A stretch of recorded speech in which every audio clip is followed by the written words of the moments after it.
So, folks, I am back at it again with another wonderful call from the Transatlantic Call-In Show, a show that I co-host over on the line. I recommend you all go check it out. Link down in the description below, along with a link to the original episode where this aired.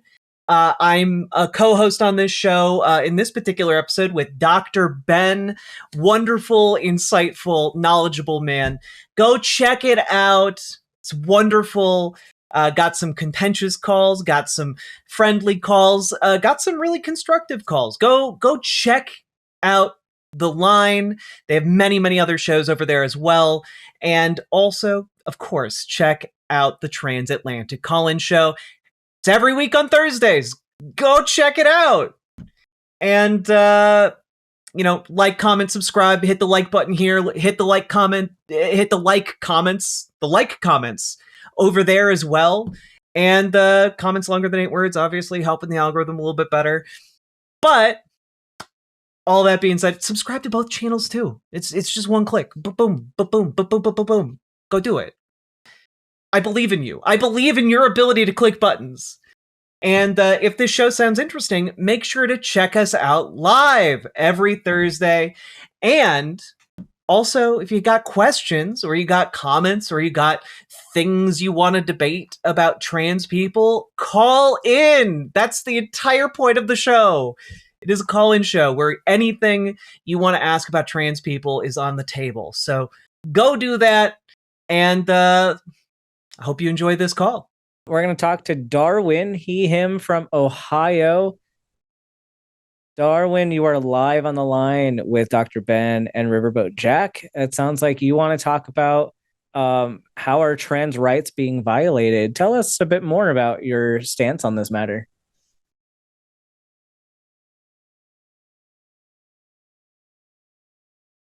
Hello, Darwin? Oh, sorry, I was muted. Hello? Hello. Hey, we can hear you. What would you like to talk about? Yeah, pleased to meet your acquaintances. Just for clarity, what would your pronouns happen to be, Dr. Ben and Riverboat Jack? Him for me. And she, her for me. Thank you. Okay. And I was calling in maybe not to turn up the heat per se, but just to ask in what way these things are happening. Specifically, how are trans rights being violated, and what exactly that means. What is it to have a trans right versus like a different right that would be entailed to any other person? Well, generally speaking, the rights that are typically extended to other people that aren't extended to trans people. So an example of this would be like you have a right to use a public restroom if you are, a cis person. But there has been an ongoing effort to pass laws to essentially prohibit trans people from using bathrooms.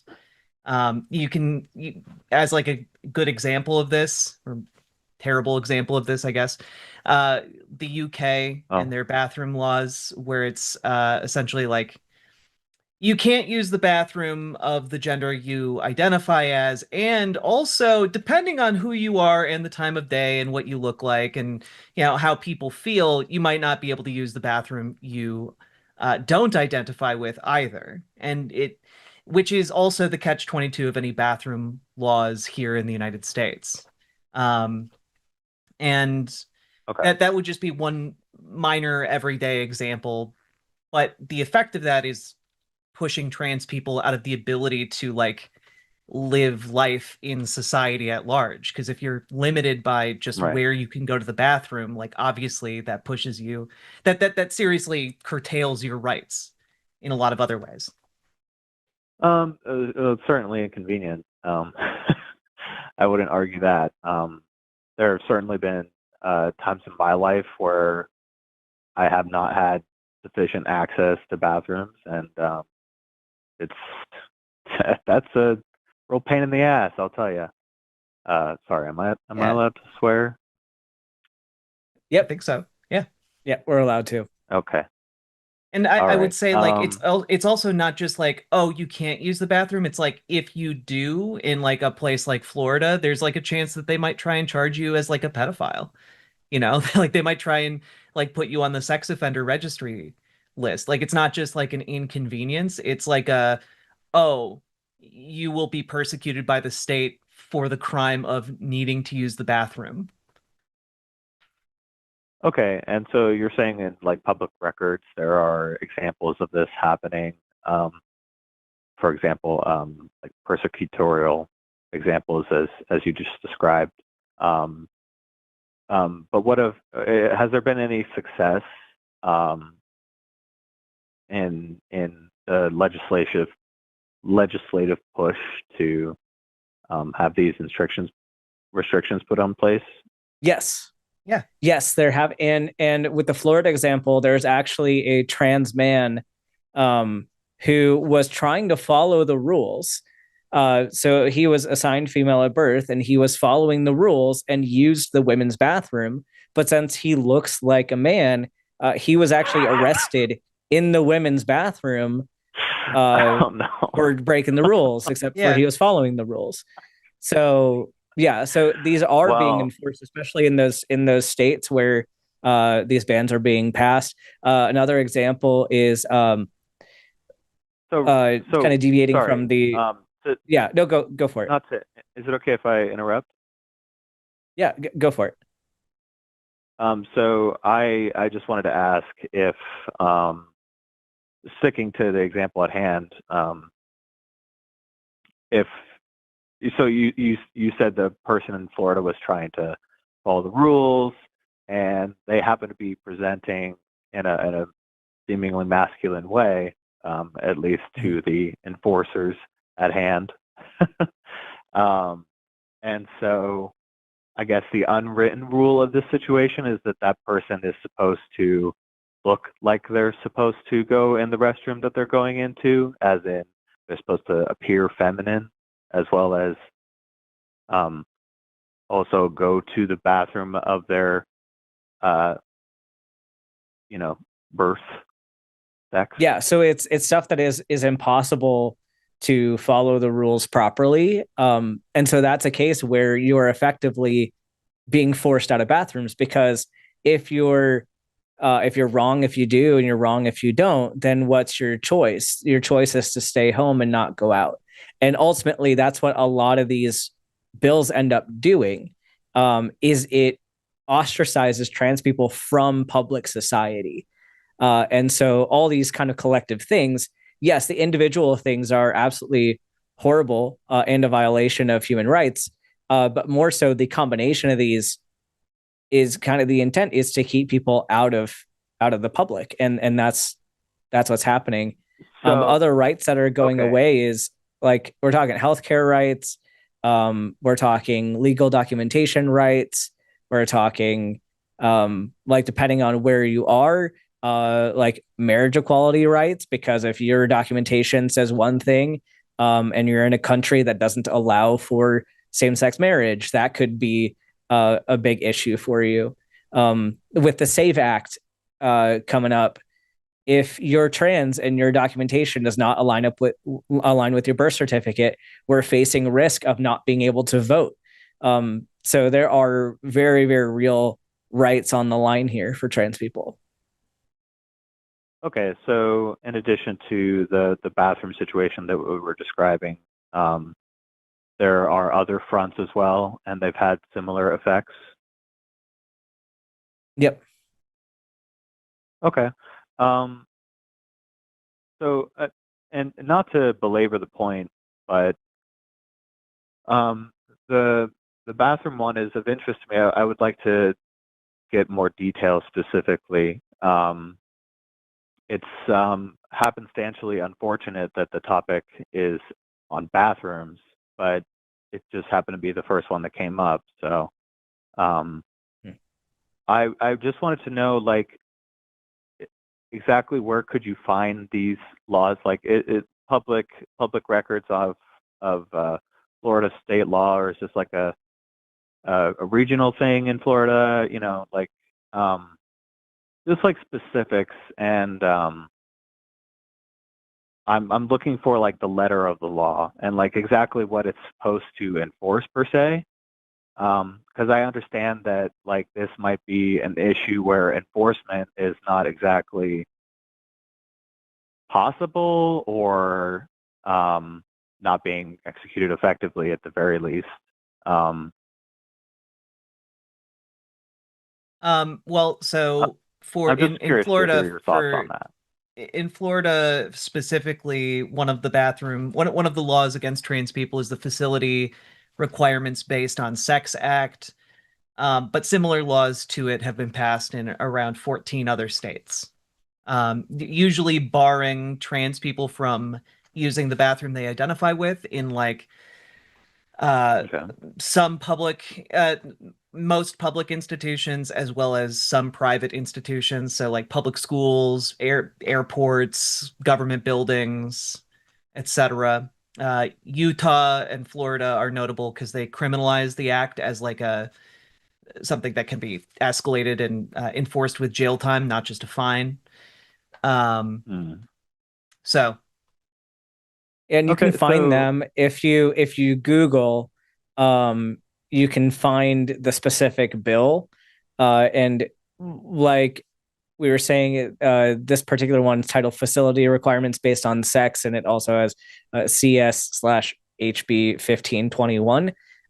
If you Google that, you'll go to the Florida Senate, or at least the link I clicked on went to the Florida Senate, and you can read the all of the different versions of this bill that have gone through their system in there. So if you're a little bit uh, if you just put a little bit of time into it, you can go to the state's websites and sure. actually like read the bills as they're worded. Okay. Yeah. So do you have like a pretty good understanding of the contents of these laws?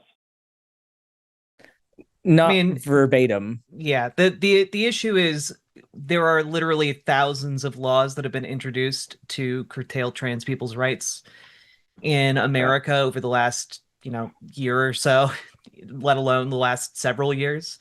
So if you have specific questions, we're happy to engage on those topics, but Yep. we Yeah, can't yeah. I list every mean, single as one, specific as the unfortunately. bathroom situation.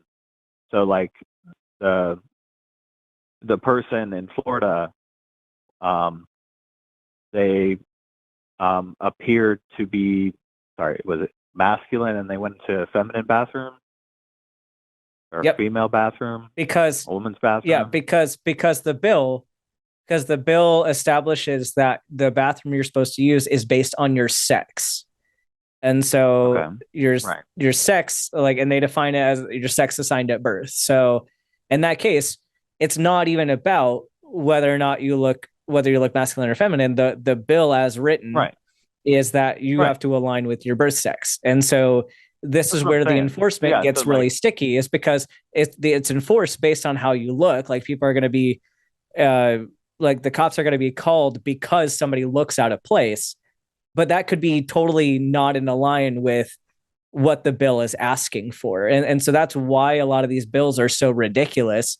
It's because people are trying to police expression and police appearances when uh, although they claim that it's just all about protecting right. the sexes, but really they're policing expression.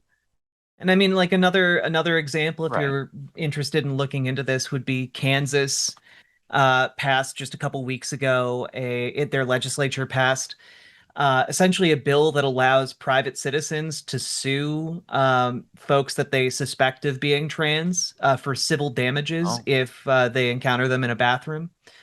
Um, so, like it, as you might imagine, this winds up curtailing a lot of the freedom and rights of trans sure. people. Because again, cis people can use the bathroom generally without worrying about, opening themselves up to a lawsuit for needing to take a leak or taking a poop. And Trans Right. people have to figure out which bathrooms in their community are safe enough to go to that they're not going to get arrested by police or See, have but a so random like, citizen demand to see their genitals.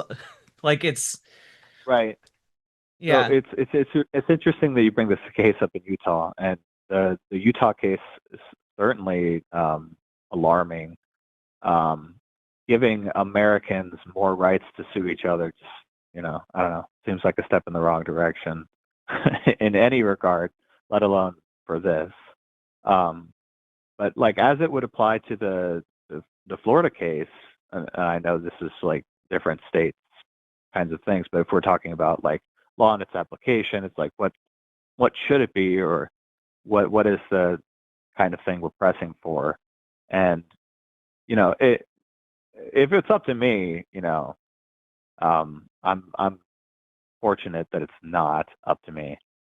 I would just let people use whatever bathroom they need to use. Like my my restrictions with regards to bathroom would probably be like, please use the closest one if you must. you know, um, I don't see why it's such a big deal for people. Um, um, and I get that there's like a lot of fear mongering and stuff going on, um, and that's probably what's driving a lot of these actions. Um, and these precedents being set in law. Um, I'm just wondering exactly where the rubber meets the road as far as the interaction between um, the application of the law as we're seeing it and its actual effects versus um, what is trying to be accomplished, or at least um, as rhetorically admitted from the you know people pushing these policies. I hope any of that made sense. Yeah. yeah, Yeah, I think I it think mostly makes so. sense. Do you have other questions about other facets of this? I know there's healthcare issues on the line as well. Like I said, there's document issues. Do you have any kind of opposition to any of those things or any questions? Um, so I'm largely not in opposition. Um, when it comes to kids, I worry. I tend to the way my political thinking is expressed is like I by gut reaction I tend to lean right or like a conservative minded person. But usually once I think about it more, I tend to lean left. Um, but you know, I I just want whatever's best for kids, um, and for people who you know are good at doing their job, are able to help kids get health care. So Yeah, definitely. I'm on the same page there. I don't think that it as far as like what I know, which is very little um, about the situation. Trans people are real. It's like a thing that people experience, and that it shouldn't be another thing by which we treat each other differently. Um, Specifically with regards to rights, especially. Um, but yeah, so the reason I called in was I hear a lot of talk. There's a lot of noise about in the political world, and so like it's hard to really keep track of what's really going on, um, especially with Yeah. these sorts of hot Yeah, button issues. Specifically, I think the trans issue has suffers from a lot of mis and disinformation. yeah, Um, and so I would it's just hard to I tell, like what the fuck is and going on. I would just encourage you if you are interested in like seeing kind of the disproportionate attack on trans rights. I mean, disproportionate is not even the correct choice of words. The attack on trans rights Right. across the Yeah. country. There's a website called translegislation.com. You can just type that into your Okay. browser, and it will show you a tracker of not just all of the bills that are currently being considered in the United States, but all of the bills that were introduced and passed over the last several years. And you can just see, you can literally see the spike in just the attack on trans people just being able to exist in this country, um, just from sheer numbers alone. And then it allows you to kind of go through and look at what is being discussed. It's a useful website, a useful resource that you might find illuminating. Yeah. With So, that, no, go ahead. No, you. No, I was. What did you want to say, Darwin?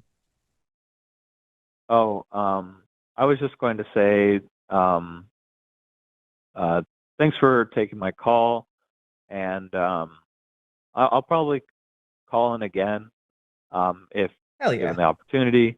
And I tend to call into these shows largely in agreement. It seems like what you guys, for the most part, are saying makes sense. Not just on the Transatlantic show, but just the Line Network broad. I largely agree with the message. But I just have questions, just like anybody else. Yeah. Yeah, no, and I appreciate you calling in and I appreciate you engaging inquisitively and listening to what we have to say. And so even though you had some questions that maybe other people don't have, you came here to ask them and you weren't combative about it. And I really appreciate that. So thank you. Yeah. And curiosity will take you far. So much. Yeah, no, so like well, that's another reason I call in is I like having these kinds of conversations where we ask each other questions. We don't just like rhetorically vomit on each other, Mhm. Like I get it, it's impressive, what your side thinks in a verbally affluent way. And then that stuff is entertaining to watch, don't get me wrong. And it does get conversations started amongst a lot of people. Mhm. But I'm looking for like the more nuanced positions a lot of the times, and because I've been engaging in these kinds of conversations about like what is right, and on religion or politics, etc., for a long time now, and yeah, it's getting a little dry out there. So I'm very thankful to have been given the opportunity to talk to you guys today, and I'll definitely do my homework on those resources you provided. Thanks so much for your time. Yeah, appreciate thanks you calling for your in. call. Have a great day. Well, here we are again. End of the episode. But you know what? It doesn't have to be the end of the calls that you watch, because you can click a link down in the description to the full episode where you can watch all of the calls all at once, some that may not have even come out yet on this channel. So go do that if you're interested. Otherwise, well, not otherwise. Also, hit the like button here. Leave a comment what you thought about the call down below here. Comments longer than 8 words really help. And also leave a comment over there, because comments help that show to grow too. And our goal is to grow both these shows. So also call in, of course, every Thursday if you feel inclined. Yeah. Also, there's merch. I don't know that I've mentioned that there's merch yet. There's merch. If you look down below, there's merch and a Patreon for the line. Go check it out. And we could do more cool stuff. I don't know. How's your day going? Good, I hope. This is a good outro. And I hope you all have a good day. Let's keep on going. Riverboat Jack is coming to town. All the viewers gather round. Twitch and YouTube and swishy streams. All that content is bursting the seams. Politics, gaming, and plenty more. Your sense of fashion you'll adore. So grab your stuff and hop aboard. We're going straight to Jack's Discord. Riverboat Jack.